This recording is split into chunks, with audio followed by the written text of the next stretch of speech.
Well, hey, Vision. Okay, it's part 4 of Ducks in the Row. And I have enjoyed this series because, like you saw last week in Michael Todd's message, God's like, I got something for you. Nah, they're not ready for it. They're not ready for it. Or God says, are you ready for it? And what I'm sensing in our church is that some people are ready for God to do something different in your life. That God is saying, I want to take you somewhere you've never been before. And if you're new here and you're like, oh man, this Sunday they're talking about money, really? You understand, Vision Church doesn't need your money. God doesn't need your money. We laughed about it a couple of times saying, the light bill in heaven isn't like, oh no, we're panicking to pay it, or the streets of gold do not run out of gold. This is not God needing your money or Vision needing your money. This is about you having a chance to go somewhere with God you've never been. Now to start off, I need to do something a little bit different because I'm going to need one person to help me, but to help me. And if you know, in this series, I've been doing some interesting things that could bless you. Now, to help me, though, there's 3 prerequisites. Number 1, you need to be willing to test me. Number 2, you need to be willing to trust me. And number 3, you need to have a $10 bill. I need one person who'd say, okay, Pastor Matt, I'll test you, I'll trust you, and I need somebody to say, oh, actually, I got a $10 bill. And you're like, I'm not doing that. If you are willing to test me and trust me, the rest of this room will walk out today saying, man, I wish we would have done that. So I know somebody's checking. Somebody's looking. I need somebody to do it. Because to prove my point today, I need somebody to look at their wallet and say, okay, I got a $10 bill, and I'm going to test Pastor Matt. I'm going to trust Pastor Matt. You got it? Okay. Oh, 20. Oh, he's really good. Okay, come here. All right, step it up. Okay, it's real loud. Tell everybody your name. Jason with a Y. Jason with a Y. Okay. So really trust me with the 20. Now here's what we're going to do. Okay, so Jason, what I'm going to do is, in essence, I'm going to pay you for being a part of this. And everybody's like, oh man, I should have done that. Okay, so why don't you hold on to that? Because what I'm going to do is I gave him $50. I just gave him $50. So let's just imagine in your world that you work hard and do something and you get $50. God has empowered you to work and do $50. Now, God says tithe and give back $5. So, Bubba, why don't you come walk up here? Bubba is going to play the part of God for a minute. And Tamara's like, nah, not my boy. No. And go ahead and give Bubba $5. That's the tithe. You're returning it to him. Cool. Okay, Bubba, you're going to sit down. Now, I'm going to need a couple of people to help with this operation. So let's see. How about William, come walk up here, and Michael, come up here, and let me get Sherry come up here, because what I'm imagining is, say I had given you $50, you tithe, and hang on a second, because these guys, they have different needs, and he's like, I want some of this, yes. I'm saying, okay, what if God brought into your life the opportunity to give offerings? I mean, you just tithed, but offerings, and God prompted you and said, Sherry has a need for $10, so give Sherry $10. Okay, and William's got a need for $10. And once you get your money, you're going to sit down because the need's been met. Kind of prompted that. And Michael, he's got a need for $10. So you give him $10. Okay, let's see how we're looking here. 35. Okay. Now let's imagine that a brother right here, I know something's going in his life where it's going to take sacrifice for you to really help him. And I know his situation. I know he needs $35 in his life. And that's yours to keep. You can sit down. And what I want to unpack today is what you've just seen in the last 90 seconds is that you will have times in your life where you get blessed. I mean, I gave you $50. And God will say you're going to return a tithe. And God's going to poke you in the heart and say there's a need. There's a need. There's a need, and there's even a big need, and Jason can be like, man, where's my 20? I'm walking back to my seat with nothing. And actually, go ahead and walk back your seat. But Jason, did I ask you to test me? No. Did I ask you to test me? Yes. Did I ask you to trust me? So hang in there. Hang in there. Because in today's message, I want to unpack where we've been for 3 weeks, and where you have a chance to go from here. And at the very least, I want you walking out. I mean, Jake and his wife, they're like, what is up with this Vision Church? They're like, the pastor just gave away some money. I want anybody who's even here for the first time walking away by the end of this, understanding what God wants to do in our lives through 4 levels. So here's where we're going. Jump on in. The part 1 recap. Remember, we start off with, are your ducks in a row? Now, if you're here early in the morning, about 9:15, we wrap our production team meeting, and we got hype people in there saying, are your ducks in a row? We're like, our ducks are in a row. And we're bouncing up around because we're excited about this concept that God is challenging us to get our ducks in a row. If you remember in week 1, we talked about this concept of the blessed life. So if you believe in that term, say blessed life. Blessed life. Now, you understand, I'm not saying blessed wallet. That could be a part of it. But we all know that there are millionaires, even billionaires, that aren't happy. We know people with the best jobs and the highest offices and the biggest houses, and they're killing themselves. So this isn't about like a formula to have the blessed wallet, and we say, yes, I'm so glad I caught that series. Now I have the blessed wallet. This is about a blessed life. We said that God wants you to live a blessed life, and He wants to bless you to be a blessing. It's like a pipe. It's like a conduit that doesn't have an end on it. God blesses you to be a blessing.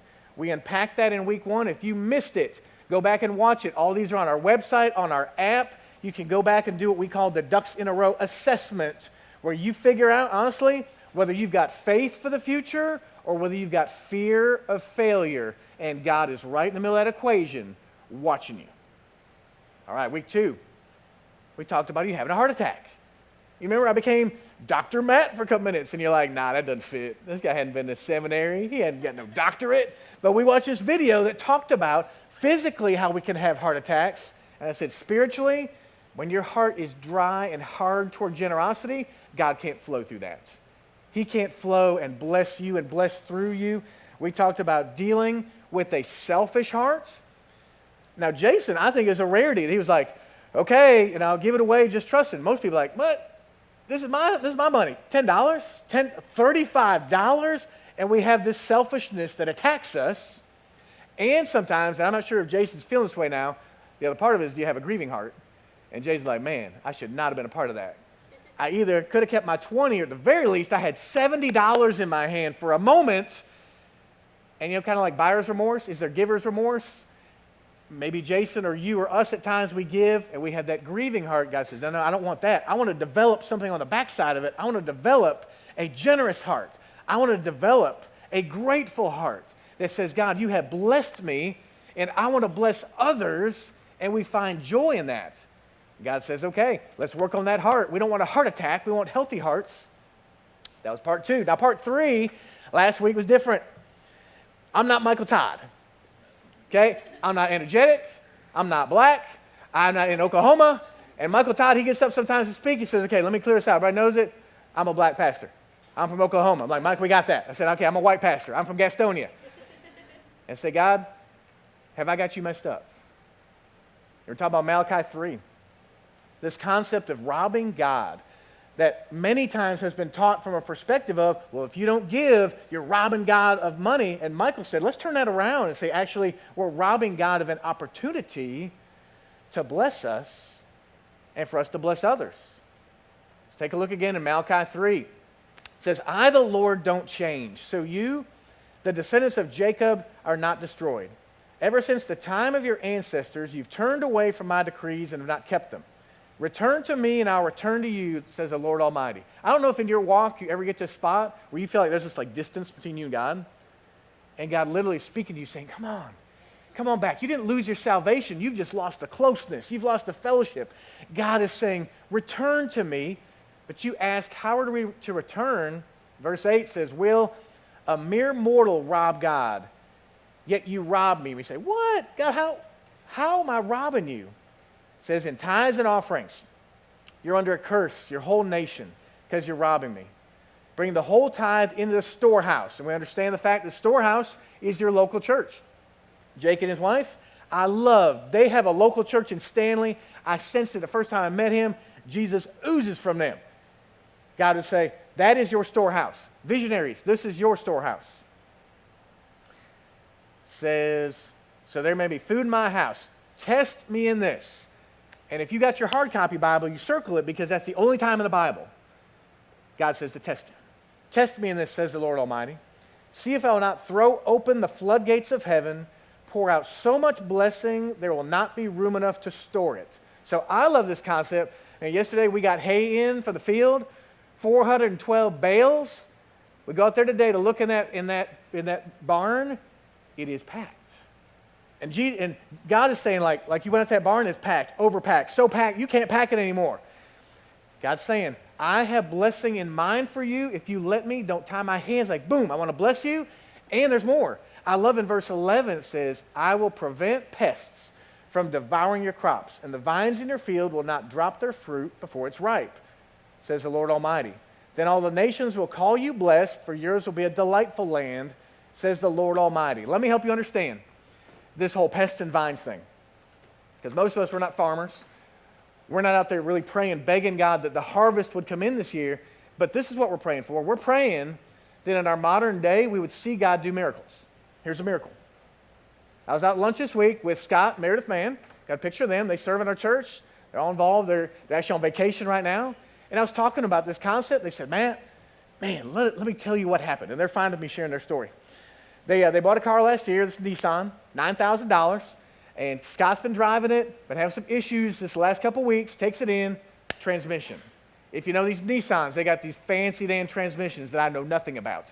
And they said, it's going to be $5,000 to swap out the transmission. Scott's like, whoo, okay. They take it down to this mechanic, Christian man, godly man that we have used some. They take it into him, say, would you evaluate it? Let us know if this really is what's going on.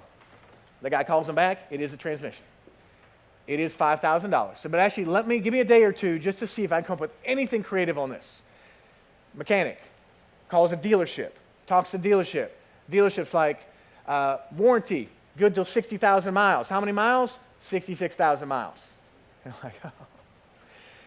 He calls, the dealership says, call customer care. He calls customer care, talks to them, and the story gets to Scott. Scott, I talked to Nissan, I talked to customer care, here's what they're going to do. If you're willing, Nissan will pay $4,500, and you pay $500. And Scott's like, it's out of warranty. They said, it was close. Hey, when does the dealership ever say it was close? Okay? So you understand, people that I know, and they're finally sharing that they tithe. And I see by their life, they give offerings. When they see a need, they meet it. When they see a need, they sacrifice. I'm not saying this is a system, but I'm saying this is a process that the Mann family believes in. It's the same thing as a fruit grown on a vine longer and longer. It's not being cast from its vine. It's a miracle. God's saying, okay, I can also work with your transmission to do miracles. That's what God does. Now, so let's break this down. Last week, Michael talked about 3 levels. Level 1 is tithes. It's tithes. Continue in Malachi. Verse 3:18 says, you will again see the distinction between the righteous and the wicked, between those who serve God and those who do not. Tithing is a tenth. It means you take 10% of what you earn and you bring it to the storehouse. It's God's storehouse. You bring it there. You say, okay, am I gonna see something happen because of that? Verse 18 says you will. Verse 18, this verse, when I circled it in my Bible and put it in there, the word I see is revival. It is saying that you will see something different between the people who love God and are close to Him. That's what righteous means. You're in right standing with Him. And the people that are wicked and far from God, you will see a difference. Not just in the way they live, but in the way they are blessed. You will see a difference when you test God and when you trust God. So level 1, tithe, 10%. Level 2 is offerings. Offerings, which we unpacked last week, is beyond that. It might be a camp scholarship. It might be a need within the church. Honestly, a lot of times, it's going to be a need outside the church. It's going to be your neighbor, your coworker, somebody at your school. You hear about a need, and you don't pick up the phone and say, hey, Vision Church, can you find some food for my neighbor? They're really struggling. It's you going to the grocery store and spending $37 on food and giving it to them.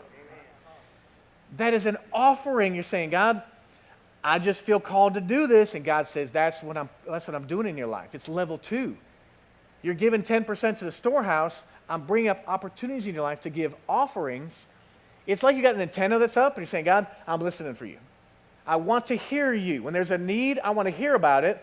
This antenna is better tuned when you have habits in your life like you're in God's Word, when you're praying, when you're worshiping either at home or here, singing music, when you're serving and giving. You have these habits in your life, and God says, that's the one who's got their heart firmly focused on me. I'm going to bring a need your way. Now, if you're sitting there saying, I don't want that need to come my way. I don't want to know about it. I don't want to give it. God says, okay. Okay. I'll look for somebody else that's willing to give offerings. But here's God's vision. God's vision, go with me on this, is that every human being would be in a church family, and in every church family, every need would be met. That he would bring up something in Tamara's life, and she's like, oh man, we got something we need the brakes done, and we don't have it. And someone's like, what? God, you prompted me to go talk to Tamara. What's going on? You need help with the brakes? Okay, let's go couple people together. Let's take it, I'm not talking about taking an offering on stage. I'm talking about brothers and sisters in Christ saying, let's pool it a little bit together. Here you go, here's $200. Get your brakes done. And tears flow because someone says, you're a blessing to me.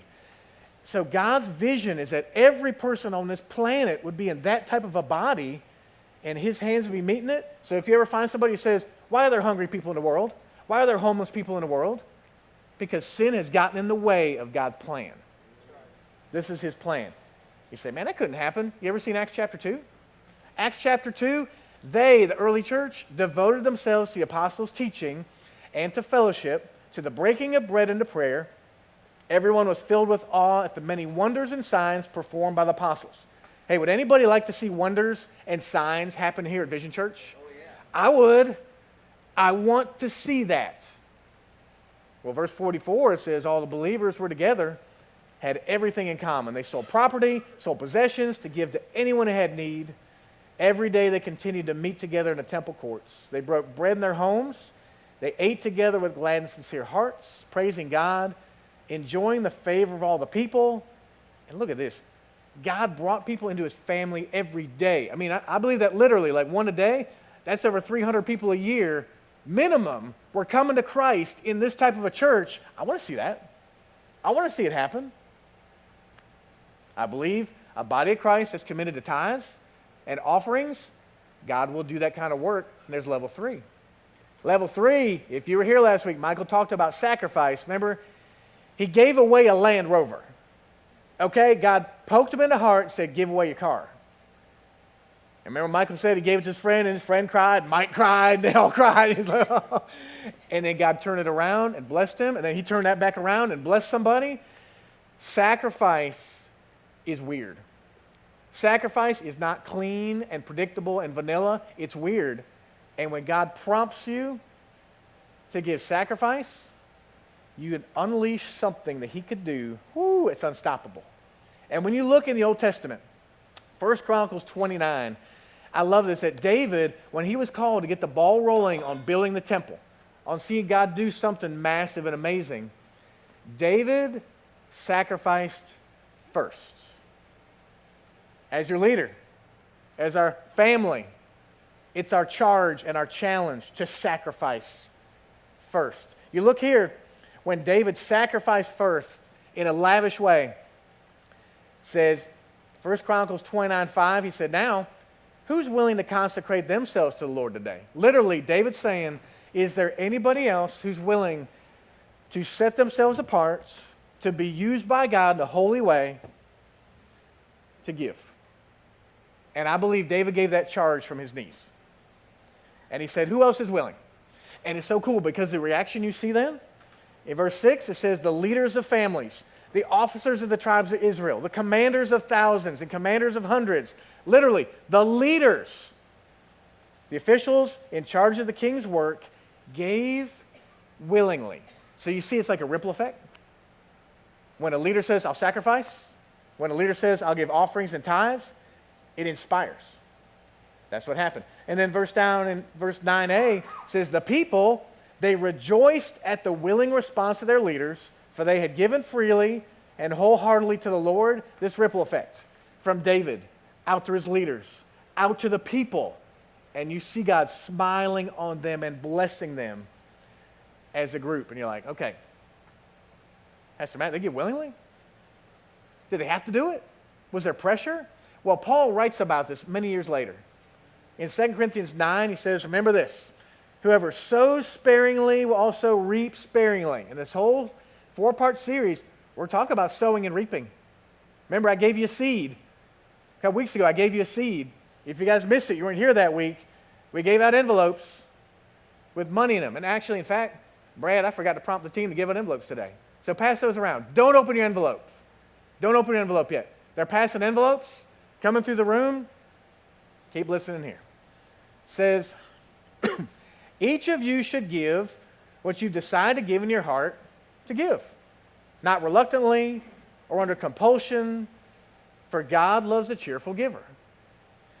So understand, these Israelites, they saw David give and inspired the leaders. They saw their leaders give and inspired the people. And God said, that's the kind of body I want. People that want me to bless them so they can be a blessing. Don't open your envelope yet. It's got one of those like Kohl's things in it that'll pop. You know, spray paint on you if you open it early. So don't open your envelope early. And it's for everybody. First timers, second timers, been here for 5 years timers. Everybody gets an envelope. Well, we continue in Chronicles, down to verse 9b and 20, it says, David the king, when he saw the leaders and he saw the people, he also rejoiced greatly. Now he sat back and said, this is what I want to be a part of. A culture of generosity. A culture of joy. David said to the whole assembly, praise the Lord your God. So they all praised the Lord, the God of their fathers. They bowed down, literally prostrating themselves. They got down low before the Lord and the king. Now, you got these envelopes. You got these envelopes. And I don't want you to miss this, because I prayed a lot about this week about what to share. I want you to go back in the purple minivan with me and Meg. And we're looking at that TV screen. And God, if he was going to do it, was going to give us images of the ranch and all the life change there. Images of Vision Church, at least up to this day, and all the life change there. And we're like, yes, God, we want that. We want to see these kids and these marriages, these families, and eternity shifted. We want that, God. And he stops the video, and he says, okay, if you want that, you have to be willing to tithe. We're like, God, we're in. We've been walking with you.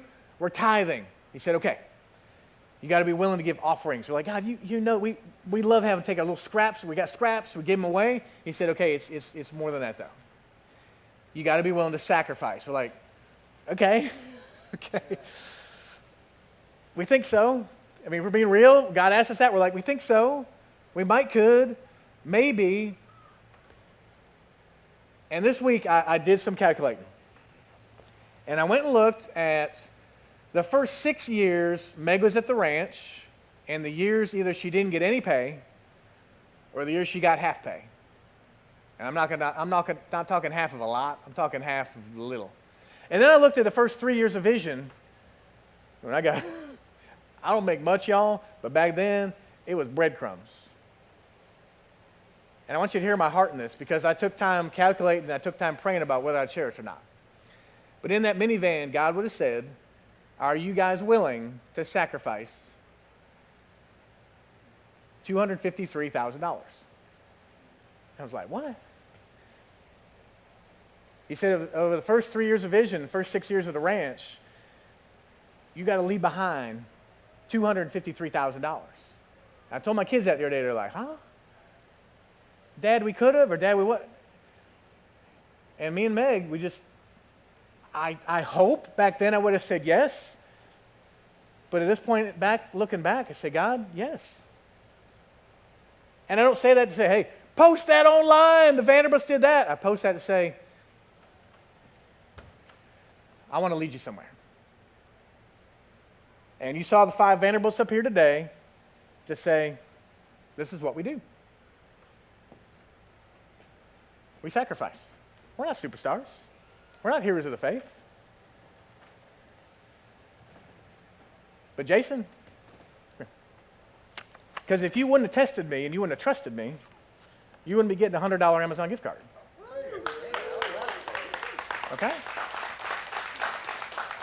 And God doesn't just write us a check or give us an Amazon gift card for whatever. He gives us a blessed life. And I would not go back to that minivan that day and say, God, nope, we're just going to stay on track and keep all the money, keep all whatever. We say, God, thank you that you gave us a chance to be on a journey. I don't know where he's going to take us. I mean, he could shut down Vision next week, shut down the ranch next week. We'll see what will come next. We don't know. But this is interesting. When I was getting ready for today, and of course the 3 levels Michael talked about last week, it dawned on me that it's actually a level 4. You're like, oh man, what else I got to give up? No. This is a great thing to give up, because level 4 is legacy. Level 4 is you making a choice to not just live this way, but inspire somebody else to live this way. If you got a teenager in your house, you model this and you encourage them. You got a child in your house, you got a grandchild, you got somebody you work with or a neighbor, and you don't go bragging about what you give, but what you do is you tell them that your lifestyle is about honoring Jesus Christ. And they say, what does that look like? You say, well, here's what Ducks in a Row is. We give 10% to our church, we give offerings as God leads us, and we sacrifice when God asks. So if you would open up your envelope, because you got your new seed. In week 2, the seed was money. Today's seed is a challenge. And you're like, okay, this is it. Pastor Matt's been waiting on the program, the campaign, the project. Actually, no. Because here's your summer challenge. You can choose to engage in level 1. For June, July, August, and say, I'm going to tithe. Maybe I'm already tithing, or maybe I'm going to start tithing. And you're like, wait a second, Pastor Matt, you've been using this for this moment. Actually, hear my heart in this. If you have any questions about my intentions, then you tithe to another church. No, you didn't mishear a pastor. I said you give to another church. I would love if you give to some church in town and say, hey, for this summer, I am tithing for the first time. My pastor at Vision challenged me to. He doesn't want any of the money. This is to bless your church. Because this is between you and God. This ain't between you and Pastor Matt. It's not. So you say, okay. All right, Pastor Matt, I'm listening. So if you'd say, okay, well, level 1, I'm going to tithe. Level 2, you see on there is offering. That might be a camp scholarship. It might be something in our church, but honestly, it's probably not. It's probably something at work where God pokes your heart and says, hey, would you buy somebody lunch today? They really need some help. And you say, yeah, here's $7. Here's a need. Here's something. I'm going to give offerings. Mainly, I'm going to listen and look for opportunities to give offerings. And number 3, about sacrifice. And they're saying, you don't just skip a level. Remember last week, Mike, he did a thing, he went boop, boop, boop, boop. We did a thing on the steps. If you're at level 0 right now, I'm not judging you. I'm saying, hey, try level 1, tithing. If you're at level 1, try level 2, offering. If you're there, then say, okay, God, I'm trying level 3. My antenna is up. How do you want me to sacrifice, God? How do you want me to give? You mark that. Now, number 4, honestly, we could all do that. The legacy piece. You can embrace this lifestyle and you can share it with a grandchild, with a friend, with a spouse. You can do that. So here's kind of a little wrinkle in it. This is between you and God to figure out. Because I don't want this to be emotional. You're like, boom, boom, boom, I got all those, I'm in. You've got the rest of this message. You've got the song. And if you want, you fill this out and leave it in a bucket on your way out. Or you take it home with you and you pray over it. And you mark it up and put it in your Bible. Or you take it home and you mark it up and you bring it back. It's totally up to you. We are not going to start watching your records to see how you respond. Our bookkeeper, our finance team, they're there to manage numbers and stuff. They are not your judges. Me and our elders are not your judges. But I will tell you this, 2 things. Number 1, if you try this and you tithe this summer 10% to Vision Church, the first 10%, that's the faith step. You tithe 10% to Vision Church and you get to the end of August and say, this didn't go well. this was awful. Either I didn't experience God, I didn't feel something, I'm in a terrible spot, I'm whatever. You contact our team, no questions asked, and we will give you all your money back. You're like, man, I'm hearing all kinds of strange things today, church. I hope you're hearing that those are faith-filled comments, faith-filled statements, that if you try this, you test God, you trust God, and you feel like it didn't work, we manipulated you, anything, you just contact us, no questions asked, they'll cut you a check for what you gave those 3 months, goes back to you. The second part of this is if you want to, and you fill it out today or bring it back next week or bring it back the first Sunday in June, and you fold it up and put it in the buckets or the offering, we'll pray for you. This isn't some TV evangelist, you give $19.95 and I'll pray for you every day. Okay, that's not it. This is a heartfelt offer from your pastor that if you want me and Mitch and our elders, that's it, the 5 of us, to go on a journey with you, we will pray for you. We're not going to check your records. We're not going to call you every week. We're not going to do any of that. But I know I can speak for our elders, and I can speak for Mitch, that we will confidentially pray for you on your journey. So all I know is I've been in ministry 20 years, and I have never heard anything like this before. I've been in good churches, under great leaders. But what I'm offering you today is God speaking to you about your ducks being in a row. Fear will stand in the way. Apathy will stand in the way. Bitterness might stand in the way. Well, at least today, we're going to knock out fear. That you would truly push back the darkness, push back the evil one, and say, fear ain't getting in the way of this. God, I'm going to test you, and I'm going to trust you.